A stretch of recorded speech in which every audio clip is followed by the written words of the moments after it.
it should be shipping end of May.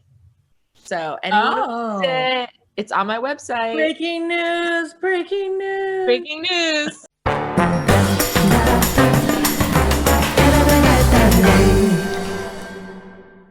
I've always been inspired by people coming together to share ideas. I'm Amanda Younger, and I'll be your host on Happy Hour, where I share a drink and a laugh with guests over stories and our hope for the future of the live event experience. Today, I'm speaking with Giana Sacco, also known as artist Occipital. Thank you to Jefferson's Very Small Batch Bourbon for today's Mint Julep. Jefferson's Very Small Batch is a blend of 4 hand-selected straight bourbons of varying mash bills and ages.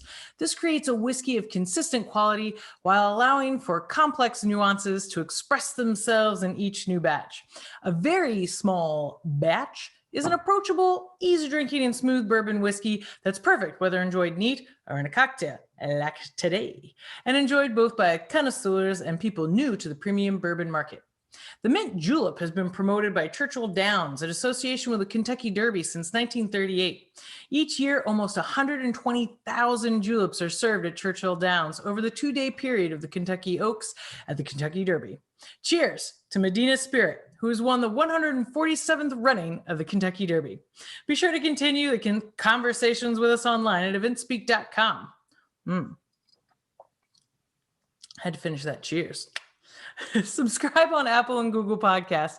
Follow us on Spotify and iHeartRadio, and favorite us on Stitcher to get all upcoming episodes and help others find our show. A promotional giveaway is on, and a lucky listener will be randomly picked from our followers, sharing and commenting on our Facebook and Instagram at Happy Hour AY. That's Happy Hour AY. Together, we can make the difference in live events. Hey, welcome back to the show, and say hi to my friend Giana. Also like to call her G, and she's also known as the artist Occipital. Oh, go ahead and tell everyone who you are, what you do, and what you're drinking for happy hour. So my name is all of those names, Giana, G, Occipital. I'm a visual artist, and I do freelance graphic design as well. And I am drinking an Aperol Spritz. Nice. I'm doing myself a little mint julep. Cheers to you. Thank you. Welcome to happy hour. Yeah. I am happy to be at happy hour. And this is, of course, one of your fabulous pieces. I have one. Love it. I love it. Love it. Love it. You. And of course, I can see them all. Are you in your studio right now? Is this what's happening? I'm in my studio. You're actually doing the motion. Oh, am I doing it? Of the piece. Yeah. I'm not as bendy as the girls, you know. They do more stretching than I do, but right. Yeah.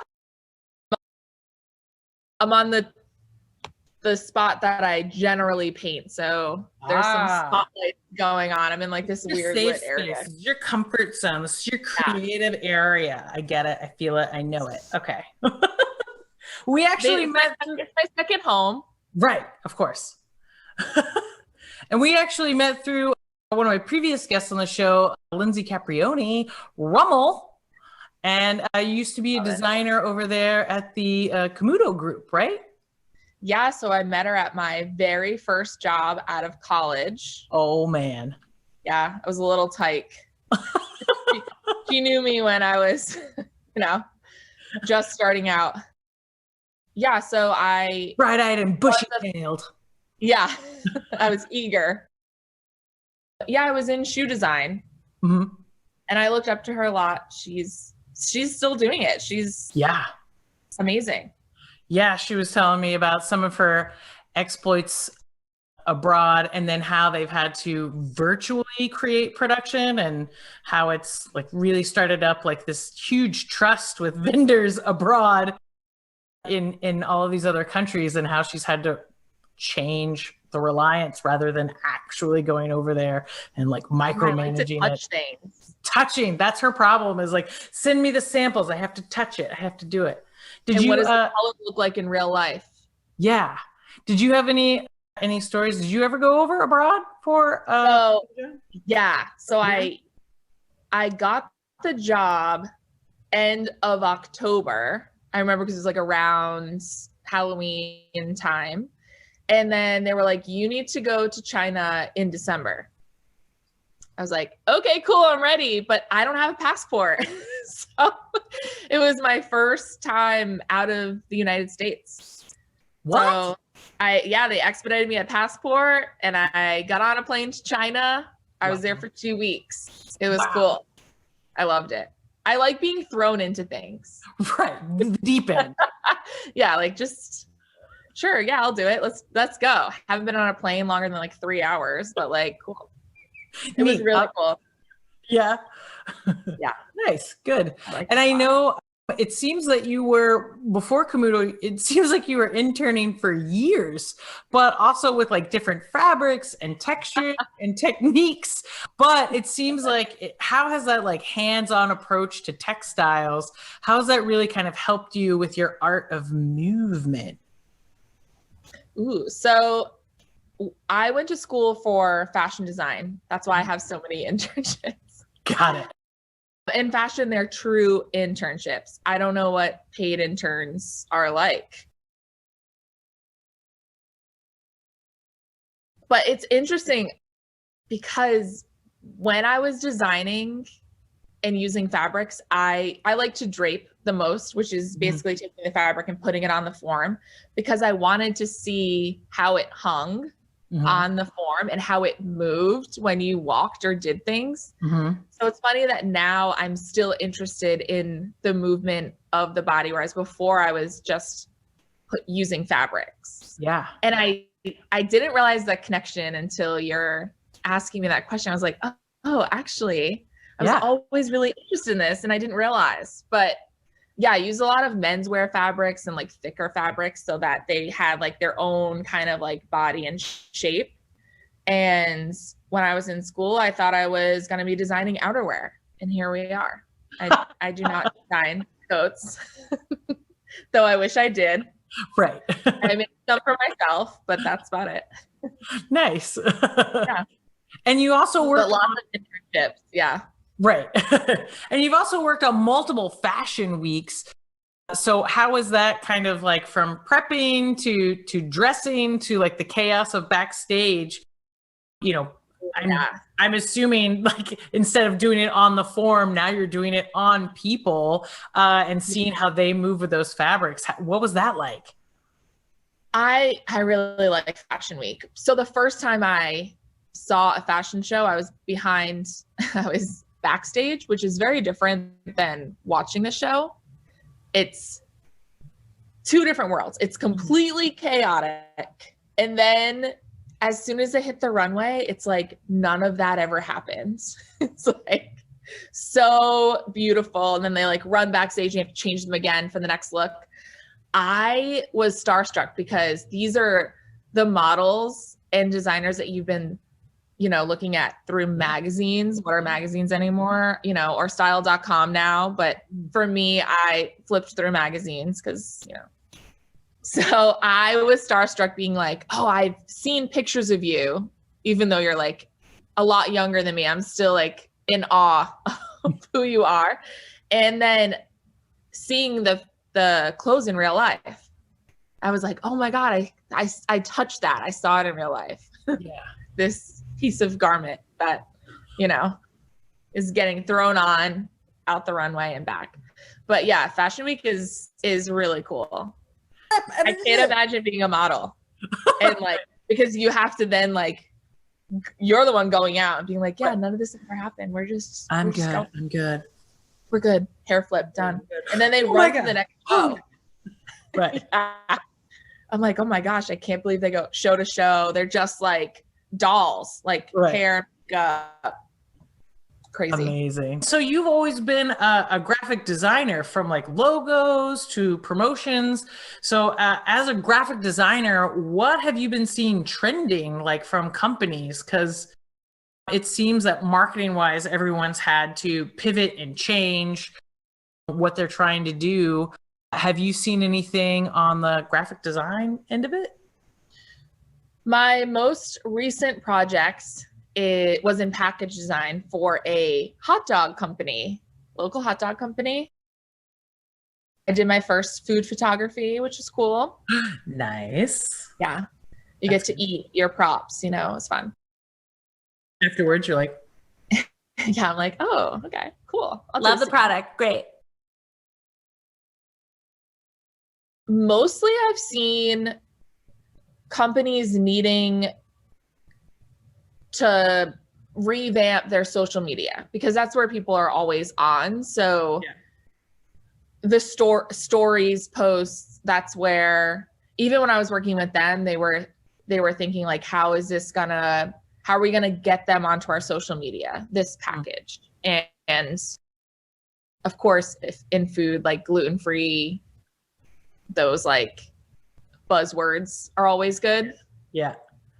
But yeah, in graphic design, I've seen a lot of people, it's just like what looks good on a computer, what looks good fast, because people are just swiping. So, I mean, everyone has to transition to this like virtual world, and you have to like catch someone's attention because there's so many things happening. So if you're dealing with an established brand, like they're starting to just get rid of their name and just. That makes sense. Yeah. And it's just because faster. See, it's faster. It's faster. Yep. Yeah, exactly. No one wants to read Nike. Right. Just the swoosh. We got it. We know what it is. Yeah, that's true. Yeah, there's a lot. Everything's simplified, and like, it's great to get to that point in your company. Right. My logo is, it's words. I can't really take anything out. But eventually you could be, artist formerly known as Prince and just be a symbol. Yeah, it's true. I could do that. The artist formerly known as Occipital. And it's just like, yeah, get used to it. Just a girl. Right. This girl. Just like this. Everyone will know it. You're like, hello, how are you? Well, you've actually become an accomplished artist with Occipital. What actually sparked the interest to expand into basically selling your own expression rather than another company's? So I've actually always wanted to have my own business. But again, I thought I was going to be a coat designer. I thought my name was going to be in like the tags of garments. But when I was working in Camuto Group, designing shoes, I had a notebook that I would draw in like late at night or whatever. And a friend actually found that notebook and was like, oh, I didn't know you could draw. And I did something for her. And then actually Lindsay saw it. And so then she was my very first occipital painting, actually. I don't know if you knew that. I did not know that. Yeah. So she was my very first one. I was like, oh, people like these drawings that I've been doing. And it was, to get really personal, it originally was a coping mechanism. I was drawing my aunt, who we were very, very close with, and she had passed away. So I was like sort of reminiscing and drawing her. And now that I look back on it and people are buying them, I feel like I'm like spreading her vibes. Yeah. So that's why I have an artist name, because it's like more about us and her and like how cool she was. And yeah, I went into fine art. If you told me this like 10 years ago, I'd be like, what? But can I ask if your aunt is your muse? Yes, exactly. Mm-hmm. Wow. Can I ask if she was a dancer? Ask anything. Because the way they move. Yeah. The way she moves, or the way she could do that. No, I'm just kidding. Like, I feel like she was a graceful creature, but your expression of her seems so dramatic. Well, dramatic is a good word. Okay. She was in the fashion industry, in retail, and she always had music playing. Yeah. So she wasn't a professional dancer, but like she was an 80s girl, like Earth, Wind and Fire. Yes. So I would like put that music on and I would draw, and my first sketches were very gloomy, but very elegant. Like they were really dramatic and kind of like solemn, but always really beautiful because she went through very high highs and very low lows, but she was always like, you'd always admire her. She was always beautiful. Like makeup to it. She taught me how to put makeup on as well as my friends during sleepovers. I mean, Right. it was an older sister basically. This is the caboodle. Yeah. Yeah. They're like, hold on, let me show you how to do that. So yeah, so she wasn't a dancer, but I listened to all her music and was like, and just, I don't know, it just like flowed out. And there's a lot of like, yours are holding hands. There's a lot of like people loving on one another. Connected. And then from there, it expanded into, now I used a different theme for like some of the work behind me, but I used the same concept as when I started. Whereas like I started with her journey and her, and now I'll take how I used body language to express her. I'll take like another theme. Like I did something for a bike shop. It was like a foldable bike. And I was like, how am I going to do something, connect this artwork to this bike? So I watched a video of someone opening this bike like many times. And then I thought about riding a bike.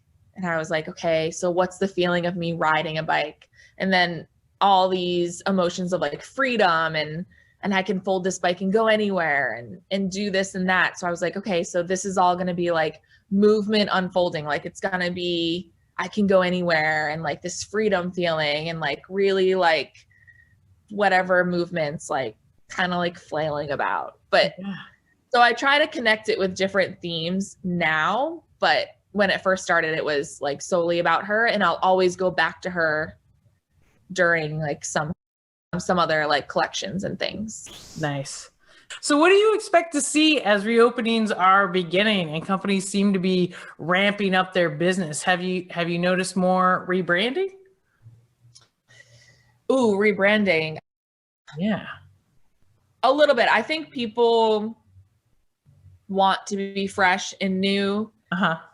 It's weird because in my mind, I wouldn't want to rebrand because it's like, don't you want to like the old days? Right. But I feel like people are like, we need to refresh. We need to like have a rebirth after this moment. Right. So I have seen a lot of people change directions, but I also saw a lot of them change when COVID first started. Okay. Because it would be like brand at home or like blah, blah, blah. So yeah, did you see a lot of that? Like, so I'll be curious to see what those brands do. Like, do they just go back or are they going to be like at home and in person? You know, like it's a little longer. I don't know. Us as a hybrid. Right. Your artwork can actually be seen on album covers. They're hanging in restaurants. There's murals even. And I think CB2 also sells a piece of yours. And you're possibly working on another one. How's that partnership been? So CB2 had a limited edition in the fall. And I thank you so much for everyone who bought because it sold out pretty quicker than I thought. And I actually, that same design I have coming out, actually, it should be shipping end of May. So anyone it's on my website. Breaking news. It was limited for them, but not for me. I still have the stock. Yeah, so that one went really well. So they booked another piece for this coming fall. Fantastic. Which is a lot different. Yeah. Ooh. It was black background last time, and this one coming up. It was like a woman with the neck, the elongated neck. Yeah, it was like two faces with a black background. When you go through the website on exhibitions and events, there's a long list of showcases, galleries, and festivals that you've done until about 2020, and I start seeing your events were canceled and postponed. How has the event closures affected you as an artist needing to connect with your fans, and how has it affected your art? So it's funny because when I first started my first like live event, I like just kind of like observing people looking at the art, and I was always nervous to go up to them and have a conversation. But in live events, you have to do that. Be like, "Hi, it's me." Hello. Yeah, but I'm usually like behind the scenes. So at first, I would rather be behind the scenes, but then when they were taken away, I was like, wait, I liked to hear and see how, like, who was buying the piece. Whereas now I have a name and an email and I have no idea who you are, what you're about. What's interesting now is because the live events, most of them are canceled, unfortunately. I have a couple that are postponed coming up. But a lot of customers noticed my artwork in California and Texas, Virginia. I've done like a lot more of promoting and more effort on my website. We live in a virtual world now. So yeah, I'm getting, I'm sending things to Canada and London. And so it's cool. I really enjoy it. It's really nice to know why they're enjoying that piece. So if anyone's listening, like, tell the artist why you love it, because that's really cool. Yeah, some of your commissioned work that you have listed, it was amazing. And I was like, get out of here. Did you know how to read music? No. Oh, okay. I was in choir though when I was in middle school. Okay. So that was the best. That was the best I had to go on. So I was like, oh, I see how the heads are and they're going up and down. I see it. Yeah. The friends that commissioned that piece kind of like gave me guidelines and a lot of information about the couple. And I was like, can I just like come up with an idea? And I saw the sheet music and I was like, I really want to do the sheet music. And it was so fun. It was so tedious. I literally went measure by measure. Wow. And I was like, she's like, the dates are really important to me. So I was like, okay, I need to put the dates in there somewhere. And I was like, oh, measure numbers. Yeah. There are numbers on sheet music. We got it. So the lines that go across are very light pencil. So it's like a really cool texture in person. And then, yeah, the gray actually comes together. There's two gray figures. Yeah. And they come together at the end, and the dates on the side like start from the beginning of their relationship to the end. So it goes with it. But that was really fun. I don't like photographic copies. It has to be cool. Of course. Gotta be cool. Inspired. Imagined. Yeah. Featuring. Yeah, exactly. One of those. It has to be somewhat interpreted. It can't just be like boom, boom. I like that. Well, and you've even created a few films, right? So they can actually be seen online. But most recently, you produced your first virtual event. Tell us everything about Art in Motion Volume 2. Okay. Actually, yeah, I know the gift boxes were sold out. The gift boxes were sold out before I could even get one. Send you one of these. And I know that, yeah, it was all kitted. You had popcorn, you had M&Ms, it was a whole thing. The M&Ms were cool. I I need to do that again because that was fun. Yeah. So that film was filmed on a rooftop in Harlem. And the purpose of it was me and the photographer, Christopher Tomas. And we were going to collaborate and have his photographs and my artwork in a gallery together. Mm-hmm. This gallery was actually Totokayo, which is a store in Soho. Really cool store. I don't know if they've renovated since, but when we were using the space, it was like a really cool apartment. And you kind of like, we designed the space that like when you walked in, the first room was this, and then you walked up the stairs and that film would be projected on the wall. And then the next room had this in it. And then there was an outdoor area. So it was like a really intertwined, cool event. Mm-hmm. So all the clothing that you see in the video is actually from that store, minus the hat, because the hat I made previously. The hat's call out. I was going to get to that one. The hat was a fun to make. But this all started because I had my friend Hope, who's an amazing professional dancer. She was under the hat performing live. And then I was like, well, I have this event that's in a smaller space. I can't have her performing. So then I filmed her and had like the iPad framed so you could like see this like moving piece of art with headphones next to it. So you could really get the whole experience. And then from there, I was like, well, the next film that's going to happen with this photographer, I need to link it. So, you know, she's in the beginning and then there's like flashbacks of the first film. Right. And then it had like more dancers and more performers, which had a lot to do with his photography. He did a lot. Our aesthetic aligned very well. Yeah. Absolutely. So that makes sense that both of you kind of appreciate body movement the same way, and you kind of see that in the film for sure. They were phenomenal. We gave them direction, but like a little. I mean, this is the first time me and him ever directed a group of dancers. So we tried to describe what we wanted. We put on music. We're like, you know, this kind of feeling. And they were phenomenal. We're like, this is exactly what we're looking for. Right. So right. They were amazing. I would be like, go horizontal or make shapes. Like these are the directions I was giving them. And they,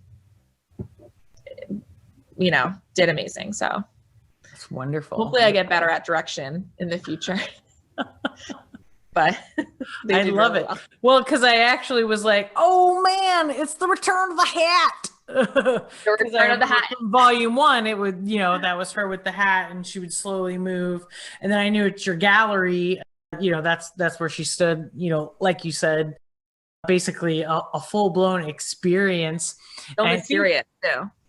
And that was another thing I noticed, because you have 2 galleries, right? There's 2 galleries. So, so the first event was at the Cohen Gallery at Brown University. And then there have been other events, but not in galleries. The second one was a show called Kinesthetics at One Way Gallery. You had the other one where your pieces were like sitting on benches, like almost like Instagrammable moments for people. Like they could sit with your people, you know? Yeah, exactly. So when I did the first one, when you go into a gallery, I don't know how you feel, but some people get very intimidated. They're like, oh, it's quiet. You can literally hear every footstep. Am I looking at this too long? Do I say something about it? Do I not? And I don't ever want my art to be intimidating. I want you to experience what I am envisioning in my like occipital world, but I want you to like be immersed in it, not like standoffish. So I also think about what people like see and taste and smell, like all the senses of the show. So there was black Twizzlers at the first one, but most people actually thought the performer was a statue at first because she stayed very still. And then it wasn't until they walked a little closer and they're like, oh, that's a real human. Was that Hope? That was Hope. Yeah. It was Hope. Okay. Yeah. Okay. Yeah. Shout out to Hope. I was like, no one's seen your face until just recently. Yeah, because it's just like this. Yeah, Hope was amazing. Love it. Then I was like, okay, I need to get more interaction. And I was doing a collaboration with graphic design students in high school. And I was like, how about we take over a gallery? So they worked on, I was their client, and they worked on that like wallpaper and the figures that you saw. Yeah. That you could sit next to. They had to basically like digitize my art. So they had to keep the essence of my paintings, but they had to make it a vector.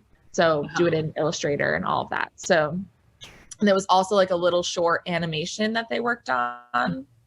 Each room had like a different thing. And then they had to learn how to install these vinyl pieces. They were working with the materials. But I was like, well, this is a moment that I'm going to get into like the Instagrammable museums. Yeah. I mean, I wish I had sprinkles and stuff like ice cream, but that just wasn't my thing. Yeah. I wanted to make sure the students also wanted to go. Like, I want to go to the opening of this because I not only worked on it, but I think it's cool. Great. So what is next for Occipital? Where can our listeners find your work? And are you still doing graphic design for companies? And where can folks commission a piece? Oh my God, all good. So many things, so many questions. Oh my goodness. So where is it going? No one knows. So this piece actually over here is stainless steel that I bent. A new medium. Yeah. So it's somewhat new. I've only made a couple. It goes like in and out. My uncle is actually a mechanical engineer. That's how I kind of got into the metal. Nice. I was like, you're making things that are really important, but like, I want to make something that's just visual. I like what you're doing, but like, I'm going to make it. I work in his shop. Nice. To make these, and learned a lot about welding and all of that. I know how to weld. I'm terrible at it. So that's super cool. So I felt like I had to learn. I don't like to send things out. Even when I was little, I was like, this all needs to happen by me, or I can't put my name on it. I love that. Yeah, so I'm like, it's all me. So I wanted to weld the pieces, but you need like, when I say decades of experience, these welds are like the size of, my God, like a pepper flake, like a chili pepper flake. So yeah. So my cousin taught me how. Yeah, I have a picture with the mask, and I like have the gloves, and I'm like, I'm ready. My cousin's like, you don't need the gloves. Let's do this. Fire. I gotta listen to music, gotta listen to Flashdance. She's a maniac on it's really fun. Yeah. You do like a little E-rap, so I did my first metal to metal, and what I was attaching was, it wasn't super light like this. And I did a few strips of welds, and I was like, I got it. The reason why I wanted to learn also is now I can speak to my welder and understand when he comes back to me and is like, I can't do, like, this is not possible, or this is possible, or like, understand like what's happening. Like, this is how you do it. Even though I can't do it the way he can, I like have some understanding. So I brought this like piece of metal back, and I was like, Mom, look what I made. It's like this little swirly thing. And she put it in her garden.